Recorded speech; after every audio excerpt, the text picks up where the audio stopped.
You take any crazy idea. I don't know, it's hard to make up a very crazy one thing, witches or something like that, and you tell about what people used to believe in witches, and of course nobody believes in witches now, and you say, how could they believe in witches? Then you turn it around and you say, let's see, what witches do we believe in now? What ceremonies do we do? Every morning we brush our teeth. What is the evidence that the brushing the teeth does us any good in cavities? So you start wondering, are we all, imagine as the Earth turns on the orbit, there's an edge between light and dark. And along that edge, all the people along that edge were doing the same ritual for no good reason. Just like in the Middle Ages, they had other rituals. And you try to picture this perpetual line of toothbrushes going around the Earth. It's to take the world from another point of view. Now, it may well be that brushing teeth is a very good thing because it gets rid of cavities, and you can find out whether it does or it doesn't by trying to find out. Now, you can ask your dentist, and he says, of course. And you say, how about evidence? I have not found the evidence from dentists because they just learned it in school. Now, I'm not trying to argue that it's good or bad to brush teeth. What I'm trying to argue for is to think about things from a new point of view.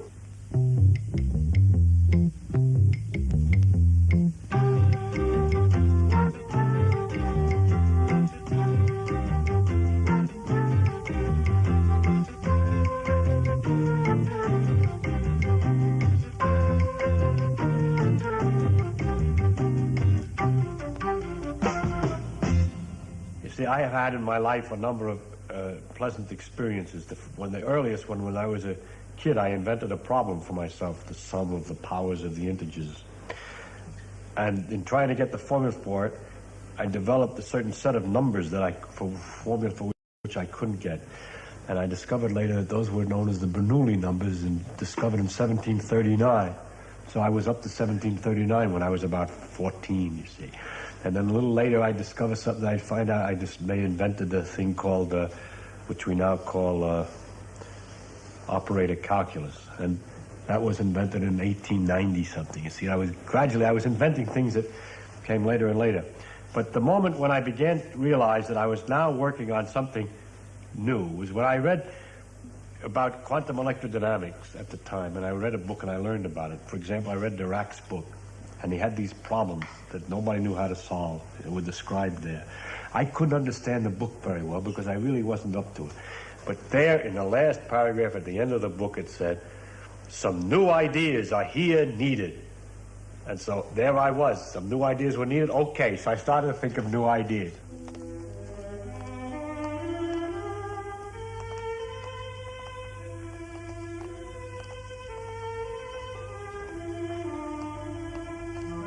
Richard Feynman, Nobel Prize winner, and his son Carl stepped gingerly down the wet cobbles of Millbank, high in the Yorkshire Pennines. Feynman, professor of physics at the California Institute of Technology, retreats to this remote village near his wife's home for a special purpose. It's here he finds the time and solitude to sift the ideas that have made him the most feared and original mind in modern physics.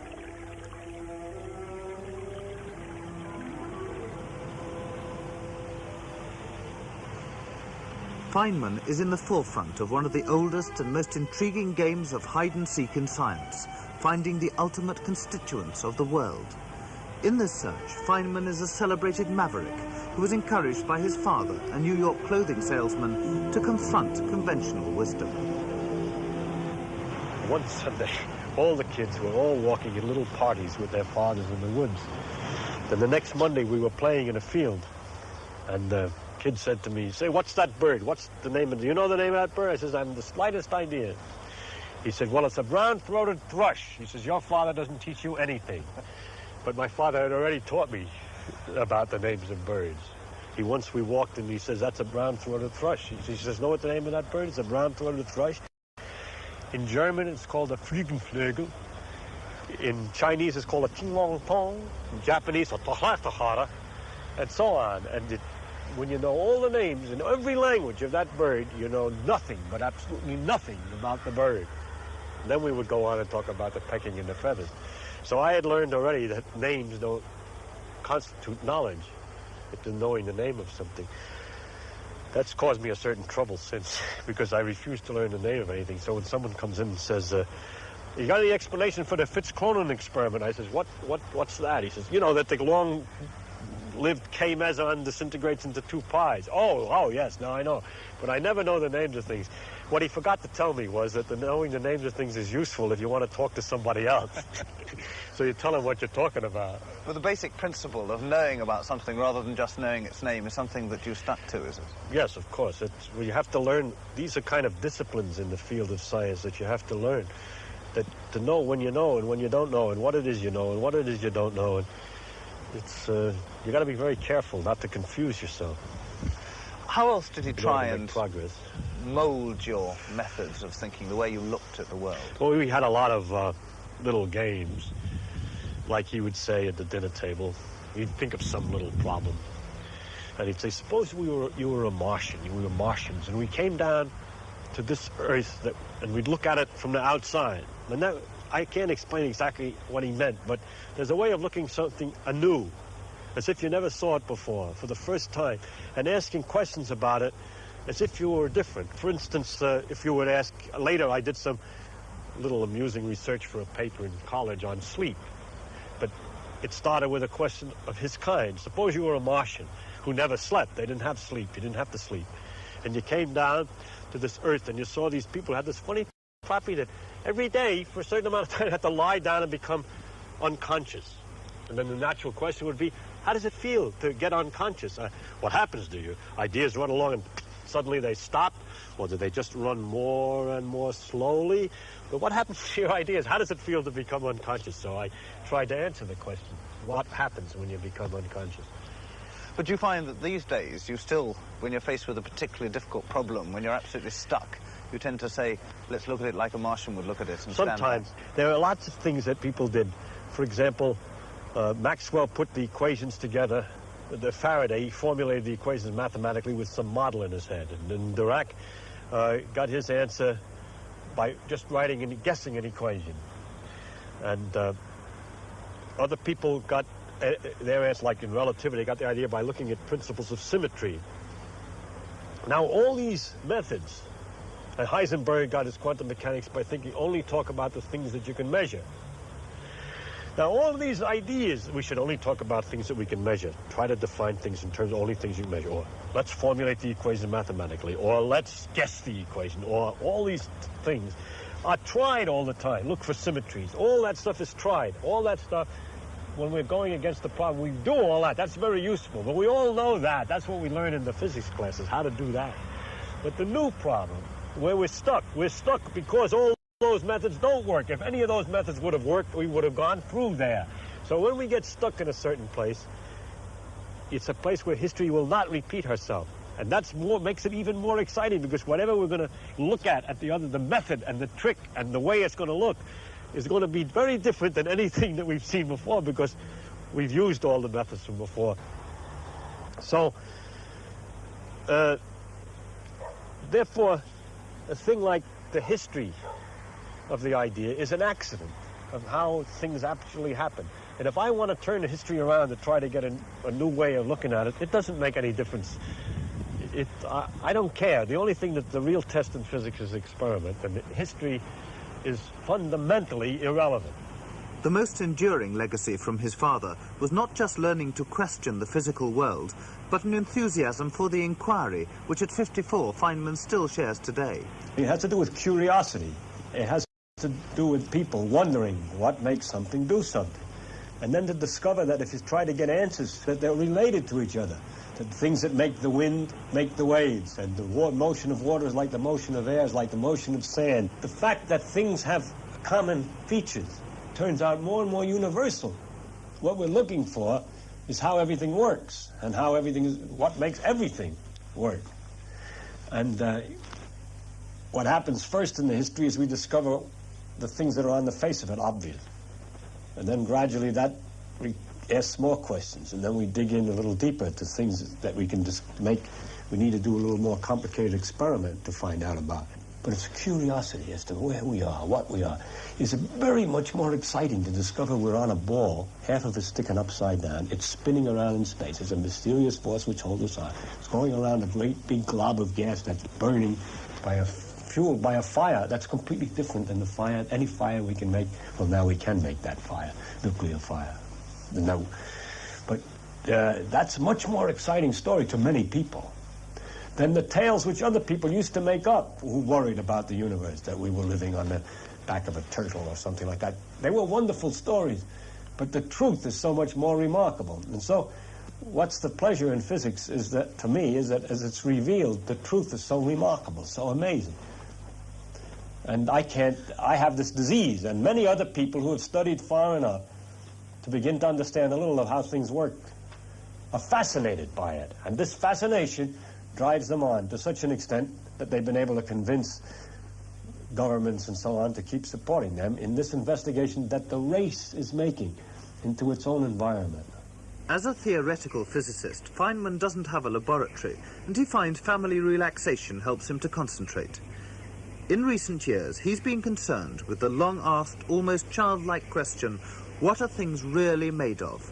What makes up the world we see around us? Have we at last come to the foundation stone from which we can make anything? A tree, a human being? Or must we go on looking at smaller and smaller pieces and going deeper and deeper into a bottomless pit? Feynman is trying to knit together our scattered knowledge of the smallest pieces of matter to see whether they fit a pattern. The problem, although fundamentally important to all branches of science, seems far removed from everyday reality. The world is strange. The whole universe is very strange. But see, when you look at the details and you find out that the rules are very simple of the game, the mechanical rules by which you can figure out exactly what's going to happen when the situation is simple. It's again this chess game business. If you were in just a corner where only a few pieces are involved, you can work out exactly what should happen. And you can always do that when there's only a few pieces. And so you know you understand it. And yet, in the real game, it's so many pieces you can't figure out what's going to happen. So there was a kind of hierarchy of different complexities. It's hard to believe. It's incredible. In fact, most people don't believe that the behavior of, say, me, one yak, and you nodding and all this stuff is the result of lots and lots of atoms all obeying these very simple rules come out, that it evolves into such a creature that the billion years of life with its experiences has produced a thing with prongs that stick out like this and so on. There's such a lot in the world, there's so much distance between the fundamental rules and the final phenomena that it's almost unbelievable that the final variety of phenomena can come from such a steady operation of such simple rules. But you've had to build the most complex scaffolding to find out the simple rules. But it is not complicated. It's just a lot of it. And if you'd start at the beginning, which nobody wants to do, I mean, you come in to me now in an interview and you're asking me about the latest discoveries that have been made. Nobody ever asks about a simple, ordinary phenomenon in the street. Oh, like, what about those colors? Or something like that. We have a nice interview and explain all about the colors. Butterfly wings, whole big deal. You don't care about that. You want the big final result. So then it's going to be complicated because I am at the end of 400 years, a very effective method of finding things out about the world. In the search for the ground rules of the physical world, John Dalton worked out a comprehensive explanation over 150 years ago. He assumed that everything we see is made out of tiny atoms, that they're immutable and indestructible, and that atoms of different chemical elements like lead or copper have different weights. Too small to be observed, the atoms combine with each other to form complicated molecules, and vast collections of these molecules are recognizable to us as tables, trees, or whatever. But in the final analysis, atoms were to be the smallest constituents of matter, ultimate and unchangeable.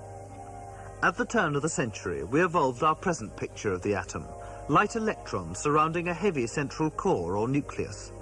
Once the atom was shown to be destructible, attention turned to the nucleus, and during the 30s it was found that bombarding one nucleus with another led to a release of energy and the breaking up of the nuclei. This process, which takes place in nuclear accelerators, is photographed in a liquid bubble chamber. You take a liquid hydrogen or some other liquid, and expand it so that it's ready to boil. Your low temperature and you decrease the pressure, it's ready to boil, and it has to form bubbles somewhere. And any little piece of dirt or any little disturbance, it'll form a bubble. In that condition, if a particle comes flying through from some machine, it leaves a track. It tears up the atoms along, the electrons are knocked off the atoms along its track. And we can't see that. But when the gas tries to expand, when the liquid tries to boil, the bubbles form around these charged particles which are left. So it leaves a string of bubbles are then formed. Then you can take a picture of the bubbles. So simplest picture would be if you had a machine that made fast particles. Particle would go through, and you see a string of bubbles. But if the particle on the way through hit the nucleus of another atom, then you see a string of bubbles and a kind of a Y if it made its recoil plus some other thing. And instead of a Y, you may see more complicated tracks, 3 or 4 coming out, and then one of them going along and going into 2. Then you know that some particle went along and disintegrated. Now, these things are going nearly at the speed of light. And so if you can see a short distance, a few centimeters, that corresponds to 1/10 of a billionth of a second. That is, if a track comes out, it goes along here and then bifurcates into 2. You know you made a particle which disintegrated into 2 in less than a 10 billionth of a second. So you see, it's not very difficult to find out about these things with clever techniques. Since the war, with evidence from bubble chamber photographs like this, physicists have explored the nucleus of the atom. The results have been spectacular and confusing. The harder the nuclei were bombarded against each other, the more they disintegrated into even tinier particles until literally hundreds were known.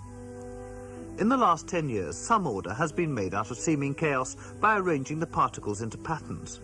Each pattern has 8 or 10 members, related by nuclear properties like spin and mass. To the physicist, patterns like this imply the possibility of even smaller particles, not yet identified but already named. The key to the question of what makes up the physical world, then, lies in the understanding of the nature of these nuclear patterns. We're getting close because we have a number of little theories by which we can understand these patterns. One picture which describes what particles you're going to find rather well is that all these particles are made out of something else which we happen to call quarks. And our quark is an object which comes in 3 varieties. It's either an A-type, B-type, or C-type quark, okay? And that the particles that we find are of 2 big classes. And one class we can understand as being made out of 3 quarks. And depending on the different proportions, how many A's, B's, and C's, and how they're moving around each other, if we count how many states we would get from putting 3 objects together, it could be made in so many ways, 27 different ways, each one being 3. We find groups of particles in groups of 27 analogously, and so on. A little more complicated, but it's more subtle, but it's like that. And then when we allow for their motion around each other, we find the higher energy states analogous to the way that we ought to get. And even semi-quantitatively, there seems to be a relation between the states, the rates at which one turn into another. So it looks like they're made out of just 3 quarks. Then there's this other class of particles, which are called mesons. The first class were called baryons. The words aren't going to do you any good. But the other class of mesons, we have to understand as being made of a quark, 1 quark, and 1 antiquark. An antiquark is a negative particle with all the numbers, all the charge properties, the exact opposite of a quark. When we make a quark and an antiquark, put those together, we understand the meson states. Put 3 quarks together, we understand all the others. So we have made a really great progress in analyzing these patterns. So much so that it looks very much as if, to me at least, that we're very close to understanding this part of physics, this strongly interacting system. But what's the main barrier still to? Well, the quarks have... Well, the main barrier is we don't understand it quantitatively. We don't know exactly the laws. I mean, we do things like I'm just talking to you on a little bit more carefully, counting how many states we should get and so on, but we don't know exactly how they move and exactly what holds them together and so on and so on. Also, there are a number of paradoxes with this quark picture. This picture helps to give us a behavior at low energies of what kinds of particles to expect. But then you'd expect that a particle would be made out of only 3 parts. But we've done some experiments at very high energy, hitting a proton with an electron, which can only be interpreted by supposing that the number of particles inside is really infinite, if there are particles inside. It can't be done with just 3.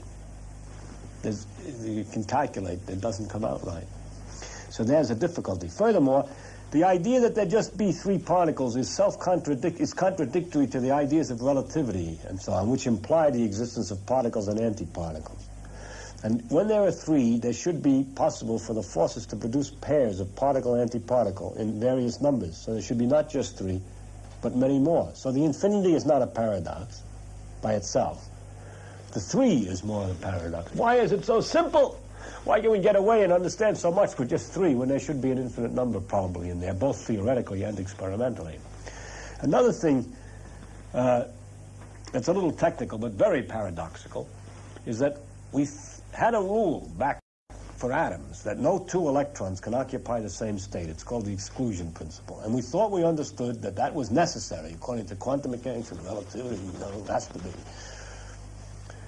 And with the quarks, we find the exact opposite rule. Two particles tend to occupy the same state. The exact opposite. It seems to be contradictory with principles.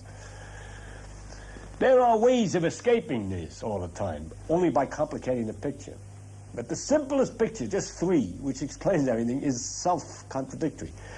Furthermore, some people suppose that maybe these quarks could come apart. That would mean the prediction of new states, which consists of only one quark, say. If there was such a state, it would have to have a charge of 1/3 the normal charges of our objects, for example, or 2/3. And we don't find experimentally any such particles. Now, everybody's looking for them. But it looks as if they exist at all, they have to be extremely heavy. Then the problem is, very good, if they're extremely heavy, how, compared to a proton, say, how is it when you put three of them together, you get a light object that's not heavy, like the proton? There are technical ways of arranging it, but they're always complicated.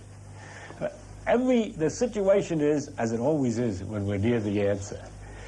It looks much simpler than it has any right to be.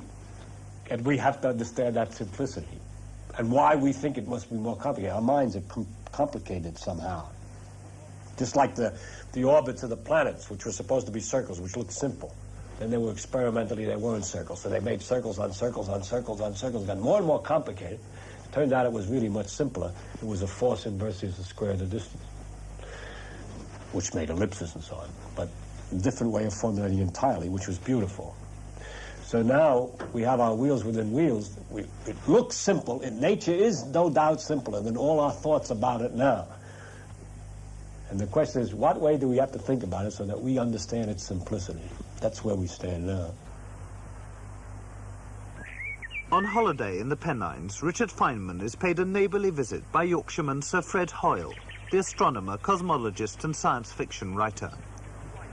At first sight, there seems little in common between the study of galaxies and nebulae billions of miles in diameter and millions of light years old, and nuclear physics, where particles exist for only a millionth of a second.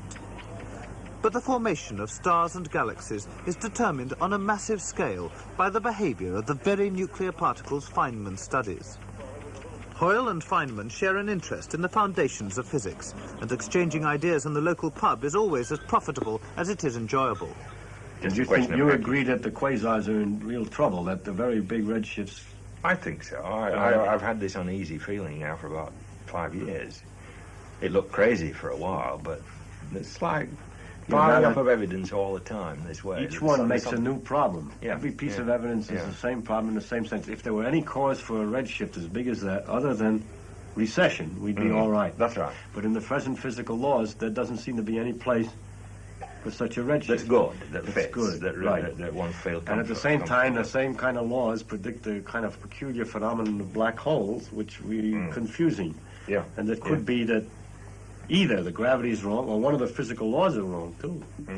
Some physical law that's involved. Because I'm not arguing at the moment that the physical laws are wrong. I mean, you would agree that one has to push it through along these lines. Yeah, the best way to progress, I always think maybe, is to try to be as conservative. That's what Wheeler always said. To try to be as conservative about the physical laws as possible in explaining the phenomenon. And if you continuously fail, then you gradually realize you got to change something. But if you start out by saying, got to change something, there's so many ways of changing. And you don't know how it's most likely you don't have to change anything. Most of the time we succeed ultimately in explaining these damn things in terms of the known laws. But it's the cases that fail are the interesting ones. Yeah. Yeah, it's like the old part that you story, don't isn't know. it? The chap with the under the single lamp in the street. Yes, that's right. Where a passerby says, "What are you looking for?" He says, "I'm looking for my key," and they search for it for a few minutes. And at the end of these minutes, the passerby said, "Are you sure you lost it here?" And the man said, "Not at all, but unless I lost it here, I'll never find it." Because the light's better here. Yeah. Yeah, we work where the light's Yeah. better. Yeah. Once I was thinking by analogy that there was a time in the 1900s when the thought that the properties of substances were not physics. For example, they would be numbers. We would find a series of numbers. The index of refraction, that was physics. But the number for the index, that glass had an index of 1.543 and so on, that salt had another index, that those numbers, to the properties of substances, would come from chemistry or something. But that it was that time, it was considered a different branch. Then when the quantum mechanical understanding of the atoms was evolved, then we could calculate all these properties, and we realized that all these numbers were really part of physics. And so properties of substances became a branch of physics, whereas previously it was a sort of chemical branch. Then I wondered by analogy, I always worked by analogy, what today do we not consider part of physics, which may ultimately be part of physics? I see. And I realized immediately something. We consider, at the present moment, most people consider that we study the laws of physics, that is how things go, given a certain condition, how the things behave after that. But how did they get into that condition is considered another problem. In other Boundary words, conditions. right, boundary conditions. We are given the yeah, conditions, yeah, the circumstances, yeah. and then it evolves from Yeah, there yeah, according to physical yeah, laws. We're yeah. studying the laws. Yeah. It's as though we were doing a chess game again, and we're working on the rules, but we're not worrying about how the pieces are supposed to be set up on the board in the first place. That's not our business. That's the business of history, how the world evolved. Astronomical history, history of cosmology, how the universe exploded or the steady state or whatever it was. It's not our business. It's interesting that in many other sciences, there's a historical question, like in geology, the question, how did the Earth evolve to the present condition? In biology, how did the various species evolve to get to be the way they are? But the one field which has not admitted any evolutionary question is physics. Here are the laws, we say. Here are the laws today. How did they get that way in time? We don't even think of it that way. We think of, well, that is that way from forever. It's always been like that, the same laws, and we try to explain the universe that way. So it might turn out that they're not the same all the time, and that there is a historical, evolutionary question. But how do you see it going? It's hard to speculate. Is it a continuous change, or is it something that depends on big... You're the speculator. See, you and I think differently. I think of the possibilities, but I'm afraid to put things in. When I see the dark, I always figure the dark as too big for me to guess at. You see, to guess, it's not much use in guessing particular things. But you're different, and I would like to discuss with you sometime how do you do that, because I'm really a little afraid to make specific guesses. Is it your background? I don't know. The way you kind of grow up. I don't know. I'm afraid to make specific guesses because the moment I'm making that guess, I can see 7 other alternatives. And so since I see these other alternatives, I don't know which one to piddle with. Well, I don't like to spend a lot of energy on one. My choice is very simple. I don't set any requirement that the answer be right. It's just what I'm interested to follow. That's the difference. That's the difference. That's the difference. Yeah. Well, I'm trying to find If I'm interested in... I'm trying to find out not how nature could be, but how nature is. See, what's right. Well, I don't think you'll ever find it, you see. I don't think you'll ever find it. I see. And your idea is to find out what nature could be. Different possibilities. What I think is interesting. Yeah. Even if it's wrong. Common ground is enthusiastically explored.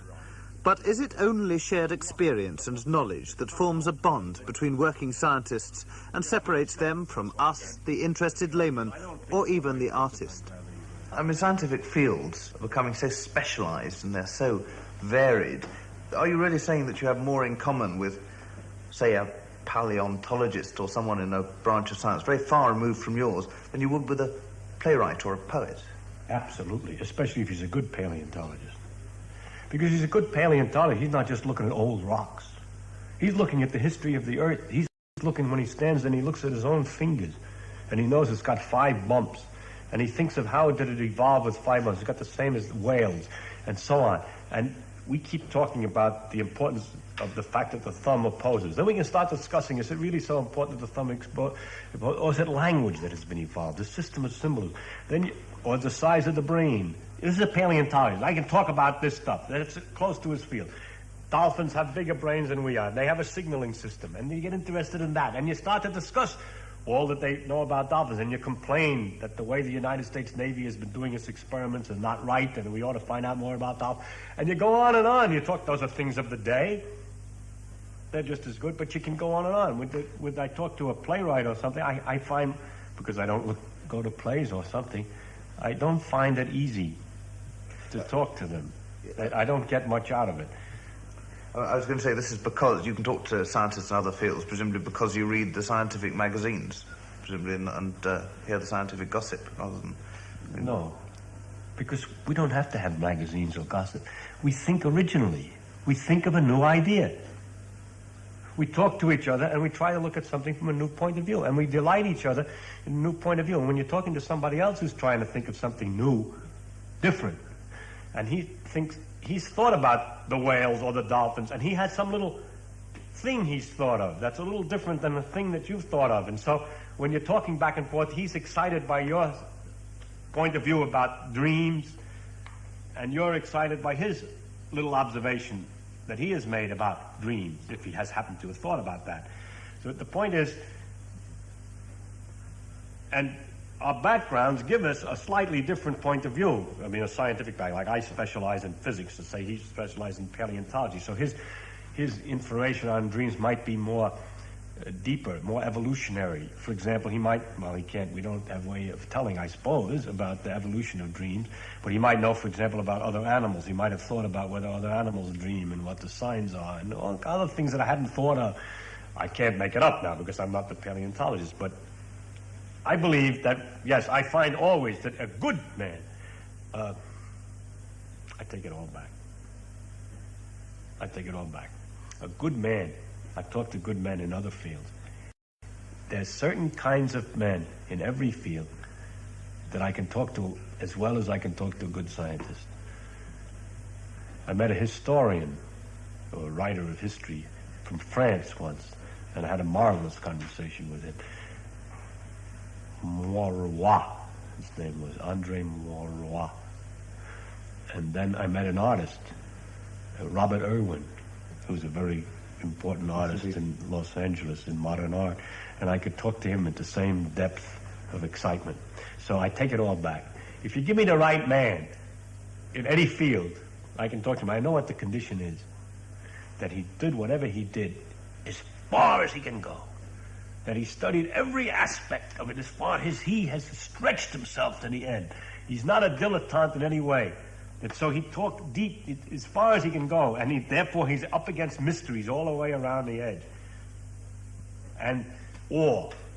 And we can talk about mystery and awe. That's what we have in common. You were talking a bit about these fallow periods when things get very painful. After discussing working problems, it is natural that Feynman and Hoyle should savour that most thrilling pleasure of all, the moment of revelation. You try all sorts of things and you're hopeful about trying it. Have you had a moment when, in a complicated problem, where quite suddenly the thing comes into your head and you're almost sure you've got to be right? Oh, yes. I mean, this is a great... Oh, God. Yeah. And then you try to figure out what the conditions were of that moment that you can do it again. Yeah. For example, I worked out the theory of helium once and suddenly saw everything. I was struggling for 2 years. That's right. And suddenly saw everything. And one afternoon, and I can remember everything about it, by the way. It's psychologically funny. You can remember the color of the paper you were writing on. Is that true? And the room and everything else. And then you wonder, what's the psychological condition? Well, I know at that particular time, I simply looked up and I said, wait a minute. It can't be quite that difficult. It must be very easy. I'll stand back and I'll just treat it very lightly. I'll just tap it and it'll say bunk, bunk, and there it was. So how many times since then I'm walking on the beach and I said, well, look, it can't be so complicated.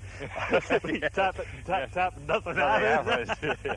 Nothing happens, yeah. So the lights are great, but the secret way, what's the condition? It's that missing bit in the brain, isn't it? Right. That suddenly lights up. And I have no idea. I've thought about it because some some You man can't suggested turn it that I off. think about that. Because if I could only figure out the formula for what condition to be in to get good ideas, yeah. I'd be much more efficient and more Yeah, happy. yeah. You know? So I've often paid attention to what the condition is, and I've never found any No, correlations with anything. By the way, it's the delight, it's absolute ecstasy. You Yeah. just go absolutely wild. And how long that, did it last that, for? That drives you. How long does it last for? Well, it's not very short. It's a very big moment, and then 3 after days. that, about and 3 so days, on. yeah. And then there are lesser pleasures Yeah, as you less- see it, less, as you yeah, work out yeah, more that's things right, and more yeah, people yeah. notice it, and But you the high talk peak, about you're it. on the high peak for about 3 days. That's right. Yes, Yeah. it's like a Yeah. supernova, I suppose. Yes. No, that's That's 54 right, days. That's yeah. better. Yeah. But I was going to say that